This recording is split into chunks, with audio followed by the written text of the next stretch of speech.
Hello, good to see you. How are you? I'm all right. I'm in this place of excited but nervousness. Yeah. Because just about to embark on the tour. I know. Course. I was going to say, well, the last time I saw you, I was interviewing you at JY because I was DJing and I caught 10 minutes with you. I was very thankful. Were we in the loo? We were in the loo. You've got a very good memory. Well, I mean, we need to explain, don't we, why we were in the loo? Because it's a bit quieter. Yeah, it sounds a bit dodgy, doesn't it? It was a very glamorous toilet, though. It is. It's a gorgeous loo. Now, you've got a new single, Hold On. Yes. We'll talk about the tour in a second because it's all very exciting. You feature a guy called Alex Francis. I've got to say, we're a fan of men with long hair. He looks fabulous. Great voice as well. He is lovely, lovely guy. Pretty cute, which always helps.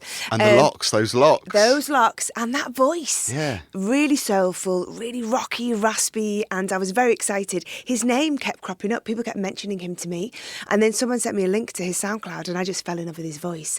So we got in touch and he came down to the studio and we just sang around the piano to see if the voices worked together, and they did. Yeah. You've got the highs and the lows. Yeah. It's great. So it was brilliant, and it was a song that it was written in the sessions for Version of Me, but I never found the right duetting partner, and the production, we never got quite where we wanted it. So when Alex came on board, it kind of just all fell into place. Yeah, and he's supporting you on tour. He is, which is brilliant because he's great. It's lovely to support a new artist, and we get to do the song every night. Do you get a say in who supports you on tours every time? Did you decide this time? Yeah. Well, actually, someone brought it up. I can't remember who it was, and we were like, that's such a great idea. So then we approached him and he was totally up for it. Now, you're going to be promoting the album, which has been out a while. Version of Me came out last year. You were talking about this last time in the toilets at JY. You said it was a very emotional album for you to record because you burst into tears a few times when you were recording it. When was the last time you cried? Was it at the movies, at the theatre? I cry all the time. Yeah, it's like me as well. I'm trying to think. I think I might have cried today. I'm feeling totes emotion at the moment. Are you? Yeah, I saw a guy down the street and who made me feel a bit teary. Yeah, I'm a bit tearful.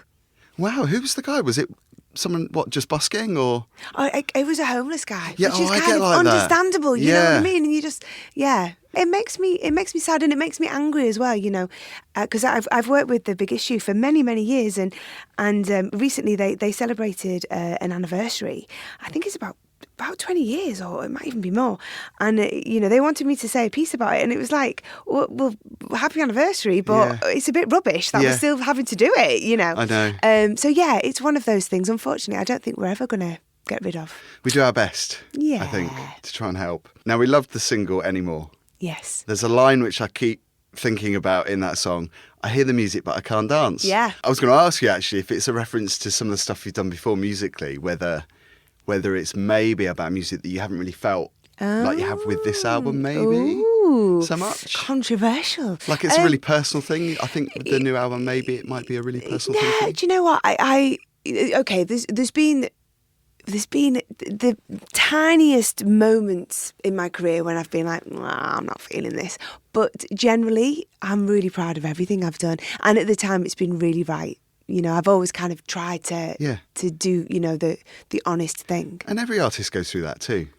Yeah, totally. You find the things that are not so great maybe, or and you know what? Not feeling. And things change as well. You know, there was a time when I was like, if I have to sing, I turn to you again. I know. But it's kind of, I love love it it again. I've fallen back in love with it. Yeah. So, nothing stays the same. And it's people's reaction as well. You know, people love it and love to hear it. Because you've done it so many times, and especially if you're on tour, you've got to do those songs because the fans want to hear those. Yeah. I asked Liam Rimes the same thing. When you're on tour, what's on your rider? Oh, I wish I was more interesting. I'm very much, I like to keep it simple because you don't always have a lot of space in your dressing room, and I can't bear having like stinky sandwiches lying around, going curly at the edges, you know what I mean? So it's like, always gotta have a kettle, teas. I like my herbal teas. Herbal teas. Some honey, of course, the old singer's thing. And what do I have? Some fruit, some nuts, some healthy snacks, bottle of wine, nice bottle of Rioja, a few beers. Is that before the show or after? Well, to be honest with you, I don't tend to drink when I'm on tour unless I've got a day off, because it's not good for my voice. You're health mad though. Which is great. You're very fit. Well, I'm finding as I get older, with the demands I put on my body, I kind of have to be.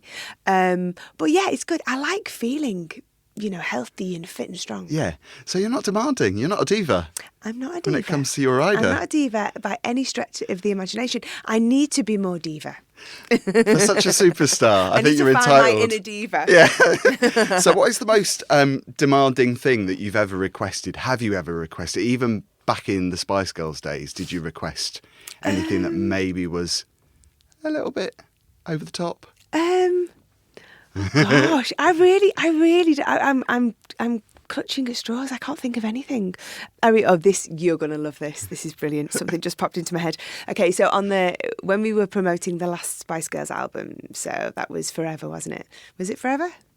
Bad me for not knowing. So it was just the four of us, the album we did, the four of us, it was Forever. And we were doing all of the promo, and we went through this phase, and I blame Victoria, of drinking really cheap fizzy wine. I think like Lambrusco or something.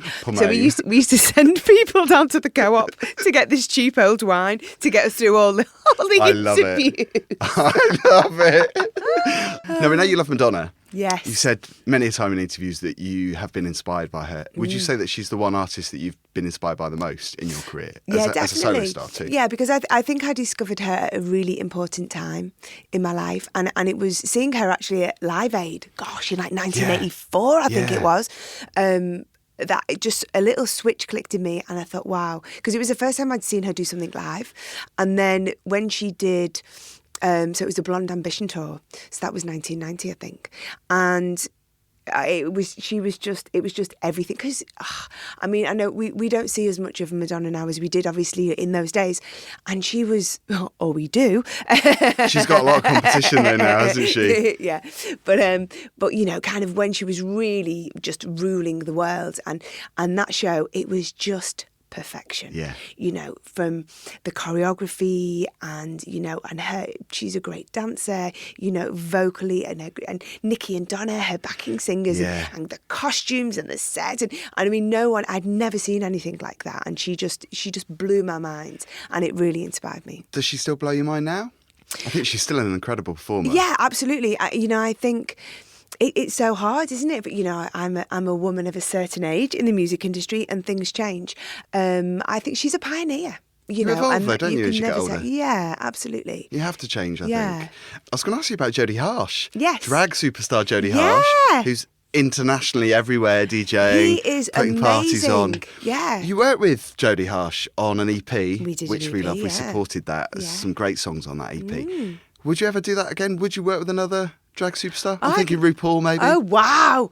That's funny. Someone else mentioned RuPaul to me. We did an interview with RuPaul way back, like with Spice Girls, 96. Wow. Yeah, he had a radio show in New York at the time. And there's a picture flying about on Twitter somewhere. So met him many, many years ago. And I know, what's the show called? RuPaul's Drag Race. Yeah. Yeah, are you a fan of it? I've not seen it, but people keep telling me It's I need amazing. to check it out. Because a couple of my friends are in the new series. It's really odd.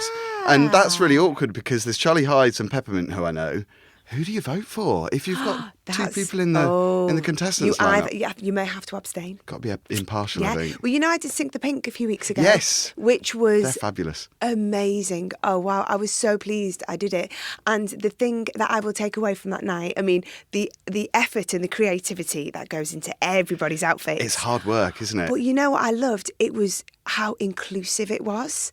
And I'm feeling emotional talking about it again. Totes emotion. Because, I'd seen the guys and I'd been following them on social media and stuff. And I just thought, wow, they're so cool. And I thought, it was quite intimidating. And I turned up and they were just the nicest, loveliest people. And when I was on stage, that was the thing that just I found the most overwhelming was this, how inclusive it all felt. So I really want to champion those boys too. You remember that too, don't you? You remember that feeling when you go to a club night. Yeah. Because not all clubs are the same. No, and it feels very different. It feels, and to see young people being so creative and supportive, it was wonderful. And if you're a performer, you want that kind of experience too. You do. Yeah. You do. When you write, because obviously we know you as a songwriter. Have you ever written a cringy love poem to anybody? No, I haven't. I don't remember writing. We used to write letters at school. I haven't done it in my adulthood. Luckily I grew out of that. You've never done that? That's a shame. I've written songs with people in mind, but I don't think I've ever divulged who they are or admitted it to them.